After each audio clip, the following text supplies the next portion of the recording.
Welcome to the grace period, where we get real about attorney mental health and well-being and pull back the veil on the high-stakes world of big law. I'm your host, Emily Logan Stedman. In this demanding profession, it is crucial that we don't lose ourselves in the hustle for billable hours. On the grace period, we have honest conversations about finding consistency, minimizing chaos, developing coping strategies, and destigmatizing mental health. It is time to prioritize our shared humanity, to find our grace period. So far this season 2 of the grace period, we've defined well-being and talked about why it matters in the law, and I've shared my own story with mental health, burnout, and what led me here to this podcast. Today, we'll talk about mindfulness and meditation. I know what some of you are thinking. I barely have time to breathe, let alone meditate. But I hope you'll stick with me here. I'm in the trenches, just like you. I'm a practicing attorney, a civil litigator, a partner. I get it. Our profession is consistently ranked as one of the most stressed or stressful out there. Later this season, I'll talk about my self-care routine, a process of 6 discrete steps that I can do, 1, if that's all I have time for, all or some combination of the 6 parts if I have more time, or do them one by one throughout the day to take breaks, pause, or regroup. For now, I'll say this. Even in trial, even in long days, nearly all-nighters, many long days in a row, I no longer view taking care of myself as optional. It may be as quick as reading 8 pages of a book for fun to wind down before I go to bed, or sticking to boundaries around sleep to make sure I get enough of it, or making smart food choices at breaks and over lunch. If I have time, I'll work out, or I'll have a meal with my husband. Maybe I'll take my dog on a longer walk. Maybe it is saying no to other tasks and delegating accordingly so I can be singularly focused and not distracted. Self-care, for me, no longer is optional. Why? Because as I shared in the last episode, I've burned out. I've seen what that looks like firsthand. I've seen its impacts, not just on me, but on my husband, my friendships, and my family. You have the ability to create time in your life and in your workday for the things that matter for you, whatever they are. I hope to give you some examples of things you can do with that time to better take care of yourself. I also hope to share tools to help you better manage your time so that you can create space for those choices. Today, I'll talk about a tool that has helped me and that I hope will help you navigate the choppy waters we face. That tool is mindfulness. Mindfulness is a practice of being present, of being engaged in the moment, of being aware of your thoughts and feelings without distraction and without judgment. That last part is key. Mindfulness is about letting go of judgment. For me, this is deeply related to my self-talk. I am not nice to myself. I am extremely hard on myself. I'm constantly judging myself. Would I talk to a friend the way I talk to myself? Absolutely not. Mindfulness and mindfulness meditation specifically has truly helped me with this. Meditation is a way to cultivate mindfulness, but of course, it's not the only way. Mindfulness is a skill, and meditation is an exercise to help you build that skill. Other techniques, like those I talked about in season 1 around productivity and time management, have also helped me be more present when working or after work with friends and family. I'll talk about other mindfulness and self-care techniques throughout the rest of this season. Today, I'm focusing on meditation. And I know some of you are skeptical. Trust me, I was too. Let's go back to 2017. I was sitting at the Milwaukee airport about to catch a late night plane to Vegas for a friend's bachelorette party. My mind was racing. I couldn't focus. I was stressed about work. Of course, I no longer remember what I was stressed about. It's funny how that happens.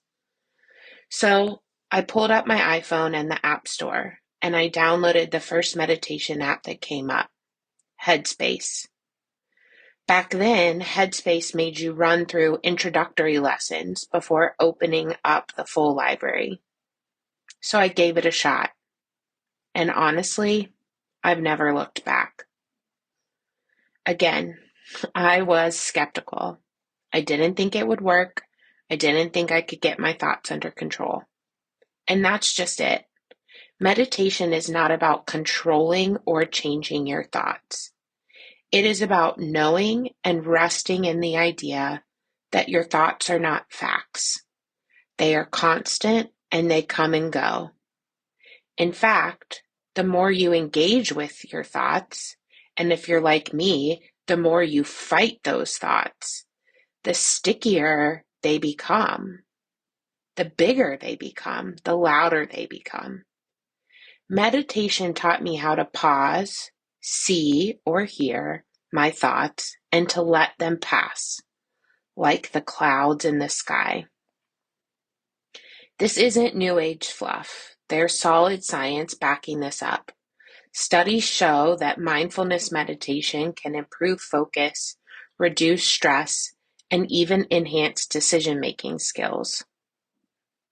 But why should we, lawyers, attorneys, law students, legal professionals, care about this?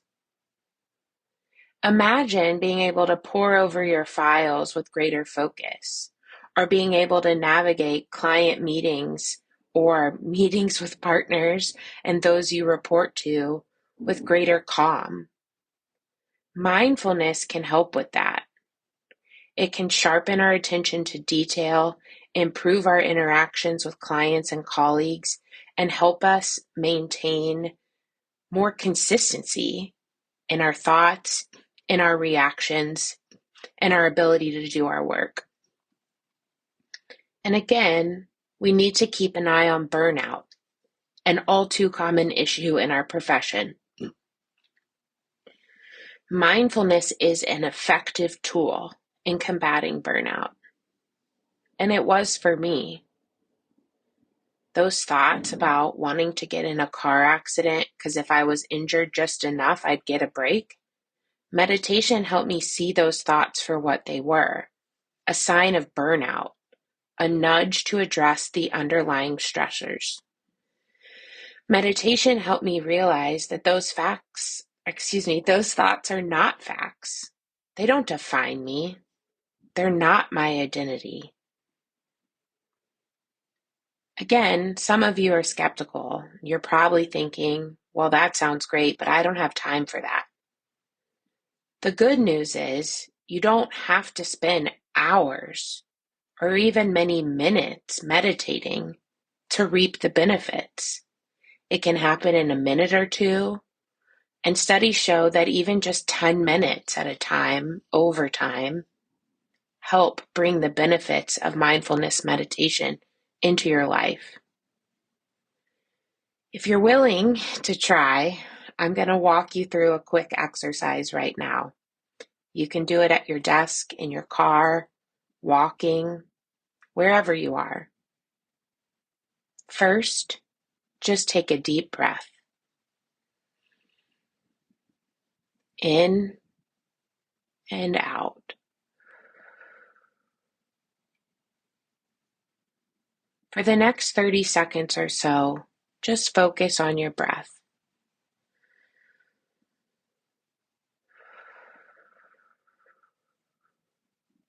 Feel the air moving in and out of your body. Your mind will wander. just gently bring your attention back to your breath. In and out. Counting can help. 1 in, 2 out. 3 in, 4 out. Up to 10 and repeat. Try it with me. 1 in, 2 out. In through your nose, out through your mouth or nose as you're comfortable. 5, out 6, in 7, out 8, in 9, out 10. We'll stop there. If you found your mind wandering as you tried to focus on your breath, you've experienced the essence of a mindfulness practice. Meditation doesn't stop your thoughts. It doesn't keep your mind from wandering. It helps you learn how to let your thoughts go by gently coming back to the present moment or to your breath. And your breath is always with you. You can always pause, find your breath, count to 10, and move on. Or repeat the cycle over and over until you're ready to get back to it. It's not about having a perfectly clear mind. It's about noticing when your attention drifts and bringing it back. It's about noticing when your thoughts and feelings are getting the best of you and focusing and letting them pass. If you're interested in exploring this further, there's tons of resources out there. I really like my app, Headspace, but Calm is a wildly popular one too. My suggestion is to experiment with videos and voice apps until you find someone whose voice doesn't annoy you, whose voice doesn't interrupt your ability to meditate. And again, I get it. We work in a high pressure and high stakes environment. Mindfulness can seem like a luxury. It once did to me until I burned out, until I hit what felt like rock bottom and I was ready to quit the law altogether. So now mindfulness and meditation isn't a luxury. It's a tool that I can't ignore. And with mindfulness, you can start so small. Even just a minute or 2 to 5 minutes a day can make a difference. I encourage you to give it a shot for just a week and see how you feel. Thank you for joining me on this episode of The Grace Period.